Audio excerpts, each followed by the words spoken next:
when I started high school, I also had a very good teacher, but I only had 1 year of English in high school, for 2 semestres, and that was all at the time. And with that teacher, the same. We were in high school. We were horrible teenagers. So the teacher used mainly L1. She just spoke Spanish most of the time. Yeah. And she used the Spanish as a way to discipline some of my classmates. But one very good thing that she did, in my opinion, was translation. Okay. Now, some teachers don't like translation. Some authors say translation is not necessary if you want to be able to speak English, which is true in some ways. In the case of this teacher, I was like, I remember that she made us translate like a paragraph of a text from English into Spanish. Some other times, some silly songs. I remember that she made us translate Mambo Number 5. It was a very popular song. What was it called? Mambo Number 5. Mambo Number 5. Maybe I've heard that name before. Yeah, it was a very popular song. Yeah. At the beginning of the century. Yeah. And it was just a stupid song, but it really, it helped me too. We had the lyrics, and I tried to translate like the sentences, and I saw their connections. For example, that helped me a lot because I noticed that you can say in Spanish que, but in English you can use what, that, than, and I really learned that basically when I was translating songs with her. Yeah. I remember that there was a line that was like, it's all what I need, or something like that. Or what I need is this. And when I tried to translate, I was like, come on, that should be like lo que, right? It was like in Spanish like that. Yeah. And the teacher was like, oh yes, you're correct. That's it. So, in that way, that was also L1, basically use of L1. Yeah. That helped me a lot too, at the time. Well, it's interesting because these days it gets a lot of bad rap. Students that would go to a class and find that approach to be very boring, for example. Yeah, definitely. That doesn't feel any attachment to the real world. In your case, how did you take a class like that was just, here, translate this song or translate this paragraph? I could ask you what about that was interesting to you, but if you were explaining that, I might want to ask also, how was it interesting to you?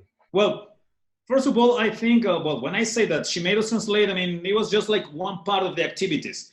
Because at the beginning, we listened to the song, or we used to do something else besides that. And when we were into the lyrics or into the translation, part of it was because, during my school years, I think that I was, let's say, a good student. And I mean that I respected my teachers, and I also tried to work. If they said, okay, we have to do this, I try to follow them, no matter how boring was it. But in the case of this teacher, I liked the class. Class was interesting. She was like, okay, we're going to translate this one. And although I didn't really like the song, it was meaningful for me because I liked her class, and in a way, it was like, okay, let's see if I can do this. It encouraged me. It's like the fact that I had to discover if I was able to translate or to remember certain words or certain expressions at the time. Yeah. My level at the time was very, very low, but I was just trying to learn more. That was my third experience in English. That was my uncle's course, then secundaria, then preparatoria, high school, and then, at the end of the day, I just decided to study languages.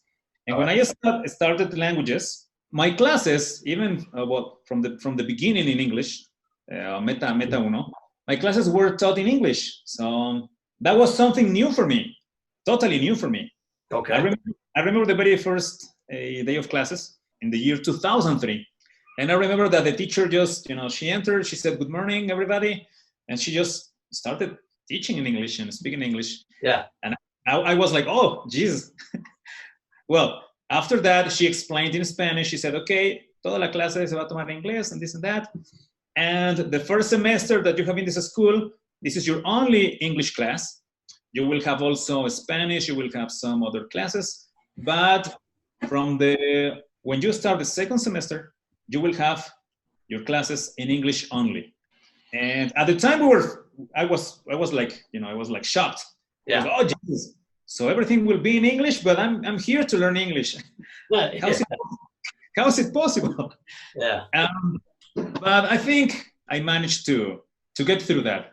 I think it's kind of a daring program to do like that, because you know that a lot of people are not going to be well prepared to be able to take that on. Yeah. But at the same time, it's very useful to have all of your courses. This was a university, right? Yep. And so talking about young adults, very young, the youngest of adults, still you go into that role, and it's very useful in terms of being in a situation where you have little choice other than to produce the target language to make it happen.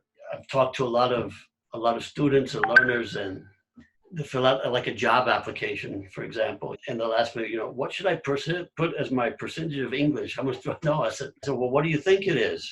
I don't know, maybe like 40% or something. I said, well, put 80%. But why? Right? I said, because they're not going to hire you. They're not going to hire you if you have only 40%. You know that, right? Yeah. But do you want the job? Of course, that's why I'm applying for it. I said, well, lie and put 80% or 90 or whatever. But I said, what other choice do you have if you're going to get the job? And they're not going to hire you at only 40%. Well, that's why I'm taking this class, because I need to get better. I said, you're not going to get better until you get that job. And that job is going to make you better. That job is going to make you better 100 times more effectively than this class is. Get in that job. And if you do get the job, it's going to be a headache every day for 6 months, because you're going to be like in over your head. But it's that thing that's going to get you to the next level of your language. You have to do it that way. You have to jump in and really make it work that way. The class doesn't put enough of that real need on you to learn. Like if you got this job, then, and you don't want to lose this job, and you think this job is, maybe you hate it, maybe you love it, but you have to keep it, whatever. You got two things. You can hate your life to keep this job, or you can completely turn it around and go for it and invest in a big giant jar of Tylenol. And by the time you get to the bottom of it, you're going to know a lot more English than you did in the beginning. Mm-hmm. So see, a program like that, your university, again, it's daring. Some people are gonna sink, and other people are gonna learn to swim. And your situation in a classroom that was only English, I feel, is distinct from this kind of battle between philosophies of whether in an English classroom where the subject is learning a language, let's say it could be English classroom or the Chinese classroom or the Spanish classroom or whatever, where the philosophy is you never use the L1 in the class. You only use the L2 in the class. Mm-hmm. I agree with that. The higher the levels go up. But in the lower levels, I'm inclined to say I don't agree with it. I don't agree with it as me, the learner. I'm open to the fact that for other people, maybe that works. I'm open to that. For me, the learner, I don't agree with it at all. I'm not going to tolerate taking a Chinese class where my first day of class and I know nothing about Chinese, the teacher just gets up and just explains everything in Chinese. No, I'm going to be tempted to break a bottle over that teacher's head. I won't do that, of course, but I can visualize it. Yeah. No, I won't tolerate that. Imagine if I'm only going to take 3 hours of Chinese a week, and those 3 hours, I go and listen to somebody speak Chinese to me about this thing or some other thing, or who knows what they're trying to teach me. They just start writing characters on the board or whatever. I have no idea. No idea what's going on, what they're talking about. There's no way, And no, I want a teacher who knows both Chinese and English or Chinese and Spanish to explain what the hell it is that we're doing, what it is that you're trying to show me. And yeah, I got to have some sort of grasp of it. You can't even take an object like a ball and put it up and say a word to me and expect me to know what you're talking about. That doesn't work for me. Let's say you have a ball in your hand and you say some word in Chinese. What am I supposed to assume? Are you saying ball? Are you saying sphere? Are you saying round? Are you saying sports? Are you saying catch? Give me a clue. I'm not a baby, and I'm not going to be around Chinese 24/7, spending my first 3 years screaming to bring me some milk. Not going to learn that way. Yeah, just like that when you mentioned that. I told you that I also studied French, but that was just my second language. So I only had 4 courses of French in school.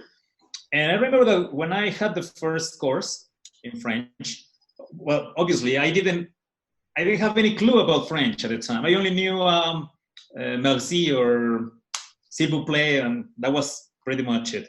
Yeah. And the teacher also, she started giving the class in French and in Spanish too. I mean, she explained certain things in Spanish, but she used French. And one of my classmates, and he was very good at English, he was frustrated with the French class. He was even angry. He was like, I didn't learn English in this way. That was the way I learned English, so I don't want to learn French in this. He was really, really upset about that class. He was frustrated with that. That was me too.